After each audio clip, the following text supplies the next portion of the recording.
not being accountable for anything and corrupt officials. Baleba to Brighton, and have Brighton overall got enough squad depth?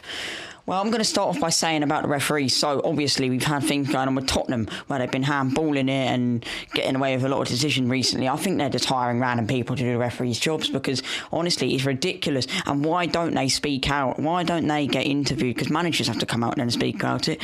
Why can't referees? And why on earth do managers get fined, get sacked and all of that? All because of speaking about their honest opinion about the referee.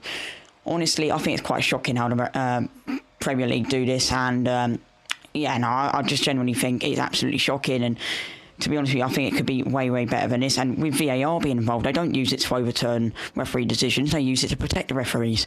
Why do they do this? God knows. But I think they think Premier League fans overall are just stupid, because they go in there, hire corrupt officials, put them on all the Premier League games, like for instance Tottenham. Why do they keep getting away with it? Why is it Tottenham Hotspur? They're not in Europe this season. Why don't they do it to a side who are in Champions League? Why is it Tottenham all the time? And besides that, why do they do it in general? Why do they always hire these corrupt officials? My intake on the West Ham game, for instance, 4 clear penalties, none given, not even a VAR checks. Every time a West Ham would go down, every time a West Ham player would fall over, it would be a yellow card to Brighton. I just don't understand. And then, obviously, I think United have actually been robbed off a few decisions this season as well. And I believe a few weeks back as well, there was a decision which Wolves should have had a penalty. These are all things which are coming in here, and I think we've got to talk about it, because the referee standards are just unbelievably bad. There's it's not entertaining anymore, football, because referees have come into the game and ruined it. And you know what? Fair enough to the referees who do their job properly. I personally think Championship, League 1 and League 2 have way better referees than the Premier League, because the Premier League's referees up here are just jobs worse, and they go around, support whatever club they want to support in the match, and completely against the other team. So yeah, I just think it's kind of a shock to us. The other thing I was going to talk about, Carlos Baleba. Is he going to be a good signing? I don't know, to be honest with you. I think we should be going in for that proper squad depth. Caicedo left the club. Who are we going to bring in? Okay, Baleba, never heard of the guy before. Well, a few weeks back I have, but besides that, I genuinely think Carlos Baleba, I don't know much about him. I think we should go in for someone who's more well-known, personally. I know we're good for building our own players, but is it worth really going for the risk of that? I don't really know. Kudus, for me, would have been a big signing. I think we might have just had to go in with that release clause, because you know what? If we did, I reckon it would be way better for us. Right, well, I think having that said, I generally just think we should go in with, look for a start for players who actual teams have heard of before, and try and transform them into even better players. We're not a feeder club anymore, giving stuff to Chelsea. Chelsea, by the way, Matoma is not for sale.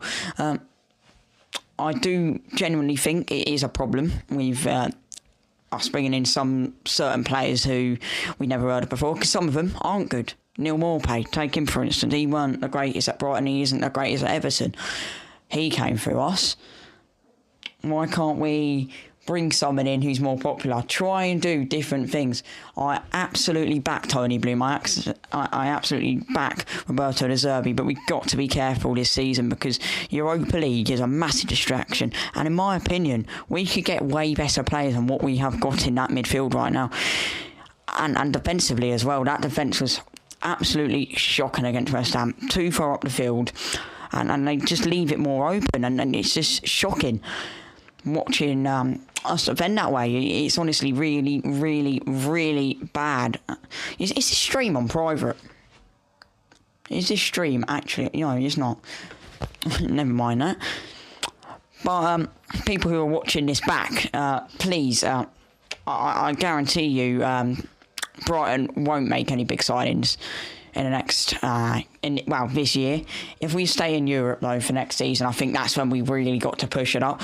Because not only are we in risk right now of potentially dropping down in a relegation scrap, because we've got Europa League football playing 3 times a week, but we are potentially screwed because of not only that, the squad depth we got. The weakness in that defence, I'm not happy with. Adam Webster for a start. What was he playing at? Dunk made a mistake, almost led to a goal. Everyone's talking about Bart Verbruggen being a bad one. It's not his fault. He was stuck with an absolutely shocking defence. Terrible. Is that his fault? Let's think about that. Absolutely not. And everyone who says it's his fault, you're a prat, because and I think a lot of people agree with me that you are a prat, because Bart Verbruggen, to be fair, he had no right to save any of them shots, to be fair. He almost saved, I believe he almost saved the one where Webster gave away for goal number 1. Can't quite remember, but someone was diving around on the floor.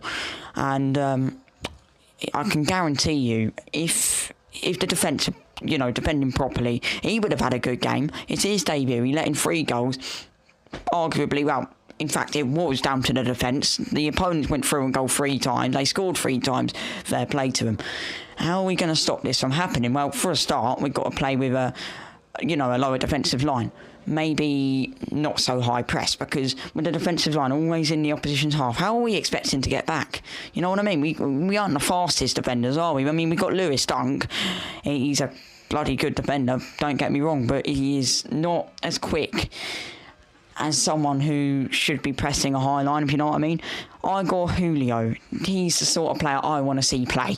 I don't know really much about his speed, but why not give him a go? Why didn't he play against West Ham? Because now we're going to go up against Newcastle, probably lose that one badly, go on to Manchester United. I can't guarantee a win out of that one either.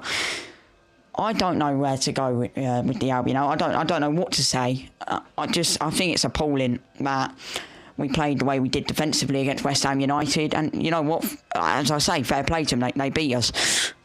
I think there's a lot to work on, and I think we've got to get better playing possession-based football. At the same time, we can't just keep playing them horizontal passes outside the box. We've got to try and get that ball into the box. Why not, have a dig? Why not cross it? Why will we keep playing it out of the box? Because we're not going to score by doing that. All you're doing is putting yourselves in more worse attacking positions, because it's allowing the West Ham defence to get into that box and overcrowd it. You know what? I just want to see one game again where Brighton dominate the game, take the chances, win the game. Simple. Newcastle United, I just highly doubt we're going to do that, because Newcastle lost to Liverpool. They're going to want to win against us. And I'm not going to lie to you, I highly doubt we'll win, because they are, in my opinion, a much stronger team.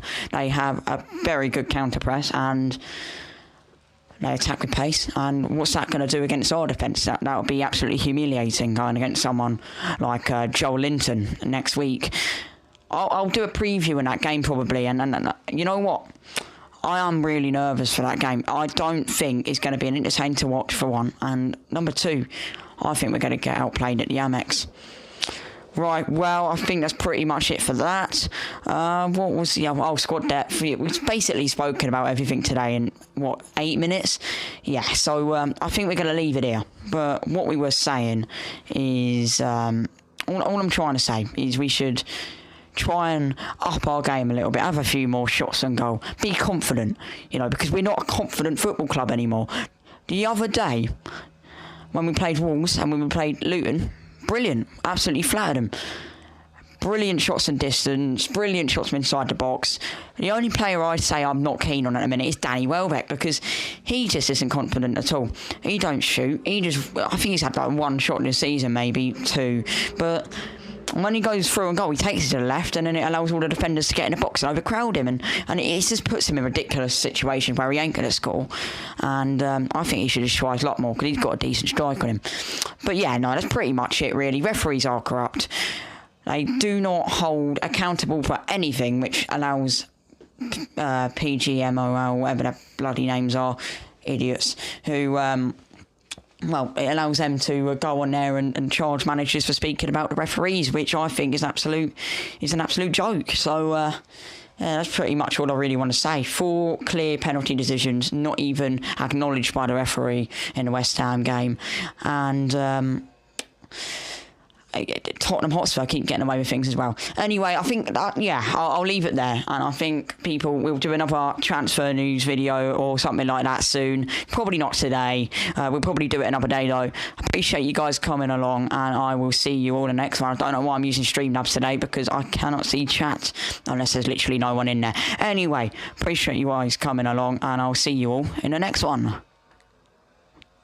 Good. Bye. Oh, yeah, I want to end the YouTube live.